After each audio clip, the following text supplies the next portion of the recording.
RCF.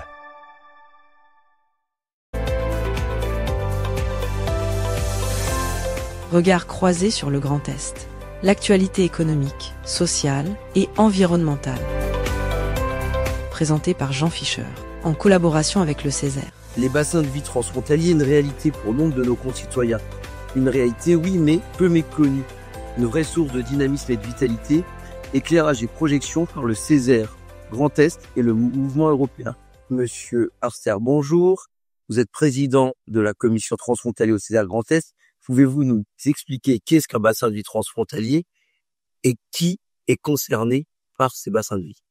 Oui, bonjour. Les bassins de vie transfrontaliers, c'est un sujet qu'on a travaillé depuis quelques années. On a rendu un rapport au mois de juin cette année. Pour bien comprendre ce bassin de vie transfrontalier, il faut prendre la notion qui a été présentée par la Commission européenne en 2017 sur le vécu des citoyens en proximité de frontières. En gros, il y a 150 millions de citoyens qui vivent en Europe en proximité d'une frontière. Et quand on a compris cet élément-là, donc surtout l'importance de cette notion de bassin de vie transfrontalier, on voit qu'il y a deux éléments majeurs dans l'étude d'un bassin de vie ou la compréhension. C'est que ce vécu est basé sur des flux, c'est-à-dire qu'on traverse une frontière, que ce soit quotidiennement, une fois par mois, une fois par an, mais on la traverse, la frontière, et on rencontre des obstacles administratifs souvent, ou économiques ou commerciaux, mais on a également des opportunités. Par exemple, faire des achats de l'autre côté parce qu'ils sont moins chers ou parce que le produit n'existe pas côté français. Voilà donc en résumé cette notion de bassin de vie transfrontalier. Donc vous avez parlé aujourd'hui notamment de la connaissance, mais aussi de la reconnaissance. Il y a eu cette phrase de M. Perroni qui dit qu'il faut multiplier les échanges possibles entre les citoyens européens. Et puis celle de M. Terret qui parlait de nos concitoyens ne connaissent pas assez les dispositifs qui existent pour faciliter. Et je crois que c'est une de vos missions, une de vos motivations, M. Moritz, au mouvement européen, c'est de mieux faire connaître les dispositifs existants et de les améliorer.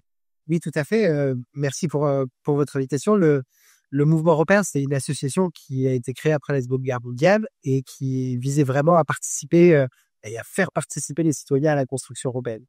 Aujourd'hui, on observe que au niveau européen, il y a encore beaucoup de barrières à ces frontières, beaucoup de différences entre les pays et qui contraignent, qui créent des distorsions, des divergences à la frontière et qui parfois compliquent la vie des citoyens qui vivent à proximité de ces frontières.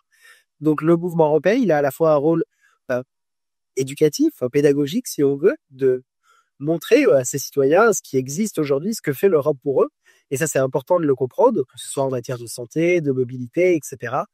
De montrer la réalité de l'Europe dans ces territoires et en même temps de faire remonter aux institutions européennes toutes les difficultés que peuvent rencontrer ces citoyens européens dans leur vie de tous les jours. Et c'est pour ça aussi que le mouvement européen travaille avec le Césaire aujourd'hui au Grand Est pour faire remonter ces problématiques et essayer de faire progresser les dispositifs qui existent dans les régions frontalières pour justement participer à gommer cette frontière qui est encore sans doute trop contraignante pour un grand nombre de nos concitoyens. La pandémie de 2020 a mis en évidence le besoin de promouvoir et développer les services publics transfrontaliers.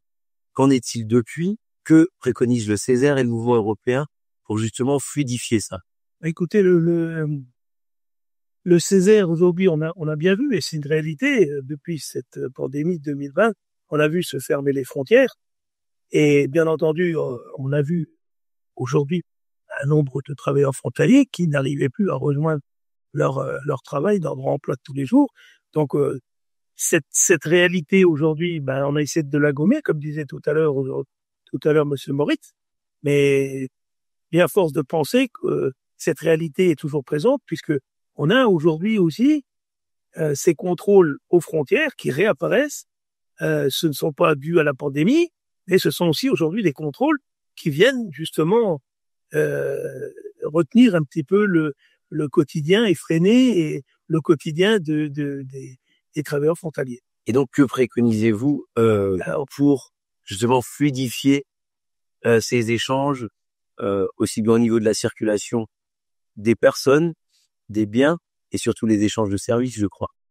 Alors aujourd'hui, c'est surtout c'est un obstacle. Donc aujourd'hui, on est clairement dans la réduction d'obstacles par rapport à des situations qui perdurent, et on est lié aussi un petit peu au fonctionnement européen, qui se dit, ben voilà, qu'est-ce qu'aujourd'hui notre Césaire peut faire pour diminuer, pour réduire ces flux qui sont bloqués, voilà. On l'a vu dans la discussion aujourd'hui avec les députés européens et ils représentent les territoires frontaliers où on a besoin de plus de contrôle parce que plus de sécurité par rapport aux flux migratoires, par rapport aux attentats terroristes, tout. Voilà. Donc il y a une certaine insécurité. Et on peut prendre l'exemple de l'Allemagne, qui a mis en place, et grâce au code Schengen révisé, on a le droit de mettre en place les contrôles pendant 6 mois, on peut demander une prolongation, etc.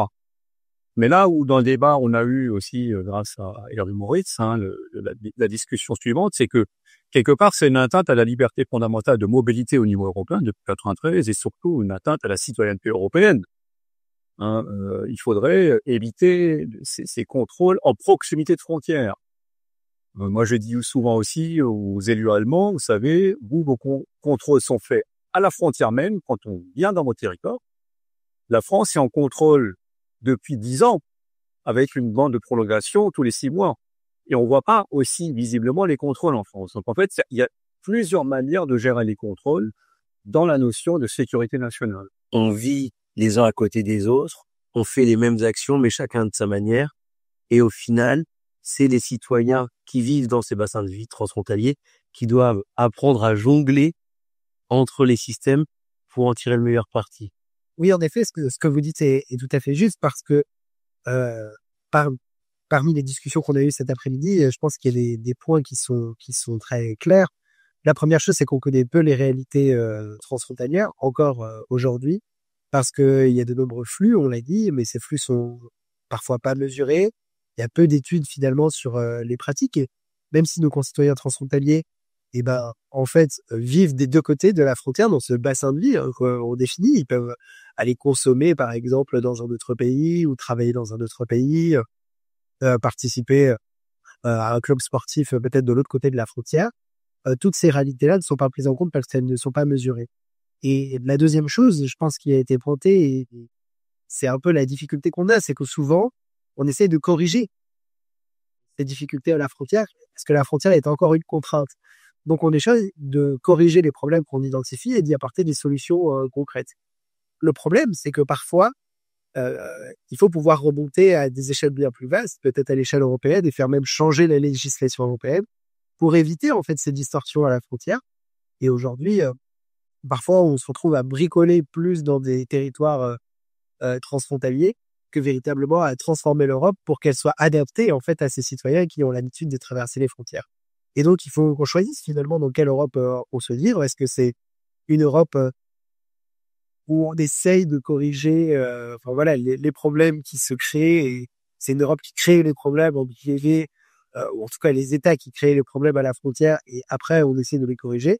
Ou bien est-ce qu'on veut que cette Europe, ce soit justement à renforcer cette union et donc de réussir à dépasser ces problèmes, notamment par exemple de restriction de mobilité, des décalages de normes qu'on essaye de faire, de rendre compatibles, alors qu'on pourrait essayer de définir des normes européennes dans ces domaines qui faciliteraient bien plus la circulation transfrontalière. Voilà, tout un tas de choses qui devraient normalement permettre de dépasser ces problématiques, plus que de les corriger, et parfois de manière complexe, avec des négociations ou des coopérations qui sont parfois difficiles à mettre en œuvre. C'est que la correction se fait au cas par cas, en proximité, au niveau local, et non pas au niveau européen ou supranational, qui viendrait, on va dire, mettre en place un cadre facilitateur. Moi, je pense qu'aujourd'hui, la démarche, elle est celle-ci. Je rejoins tout à fait les propos d'Hervé Moritz, parce que on a dans cette réflexion, je pense que le paradigme doit évoluer dans le temps et très rapidement, parce qu'on l'a vu encore aujourd'hui, les choses vont vite. Et Mme Keller qui était à côté de moi, on a échangé quelques propos. Effectivement, les choses vont vite, et je pense qu'on a besoin de changer de paradigme, d'avoir une vision plus européenne et de voir cette spécificité frontalière évoluer, pour que là, nous puissions avoir cette identité réellement européenne qui prend le dessus avec nos propres identités rattachées à un pays. Et je pense que c'est ça aussi une des pistes qu'il faut travailler. Et on ne pourra la travailler que si la société civile porte sa voix dans les différents échelons national, régional, national et européen. Parce que c'est le poids de la société civile aujourd'hui qui permettra justement ce changement de paradigme, associé bien sûr à une politique, mais je pense que là on est clairement dans un changement de paradigme. Alors justement, et pour conclure, vous parlez de reconnaissance de ces bassins de vie transfrontaliers, et selon vous, à vos différents échelles, à vos différents niveaux de responsabilité, que faudrait-il faire pour que ces bassins de vie transfrontaliers soient plus connus et reconnus, aussi bien par nos concitoyens que par les politiques? Peut-être ces bassins de vie transfrontaliers, on l'a dit dans nos échanges, l'un des enjeux, c'est déjà de les mesurer, comme je le disais, de prendre en compte cette réalité. Nous, concitoyens de ces zones frontalières, de ces bassins de vie transfrontaliers, on expérimente tous les jours la frontière, on traverse la frontière pour se balader, pour aller acheter divers produits, etc., pour peut-être voir de la famille aussi qui est de l'autre côté de la frontière. Et toute cette expérience-là, elle est vécue par les personnes, mais il y a peu de chiffres derrière. Et donc, il faut pouvoir la mesurer pour utiliser ces études, ces chiffres, pour bien faire comprendre les enjeux à nos dirigeants aujourd'hui qui sont parfois encore trop peu au fait des enjeux de ces zones frontières. Et ensuite, en effet, c'est ce qu'on disait, changer de paradigme, c'est-à-dire que peut-être que la frontière doit être un exemple et non pas une exception. Et au contraire, ça doit être l'exemple qui permet de définir la règle, peut-être la règle européenne, qui permettrait de faciliter la vie de tous les Européens, finalement, pas que les citoyens de la frontière, mais peut-être surtout les citoyens de la frontière qui sont les premiers confrontés à ces divergences à la frontière. Parfois, il y a des inégalités aussi qui sont synonymes aussi de frustration parfois à la frontière. Et c'est ça qu'il faut pouvoir corriger. Il faut pouvoir apporter des solutions à ces citoyens parce que c'est les premiers, c'est ceux qui vivent l'Europe au quotidien. Oui, puis là, on est encore du sujet des bassins de vie transfrontaliers. On a les frontières d'État qui existent toujours et qui doivent exister, c'est normal. Mais quand on traverse la frontière d'État, on est confronté effectivement à des obstacles ou des fois des opportunités. Mais en fait, comme ça a été dit, les choses sont pas pareilles. Donc il y a une différence. Et il faudrait peut-être faire en sorte, avant de penser finalement au toit européen, faire en sorte que les États qui ont des frontières communes se concertent, échangent beaucoup plus qu'aujourd'hui. Je ne vais pas maintenant évoquer une harmonisation législative parce que ça n'a pas de sens, mais au moins faire en sorte de ne pas créer de nouveaux obstacles. Déjà, ça, ce serait majeur pour nous.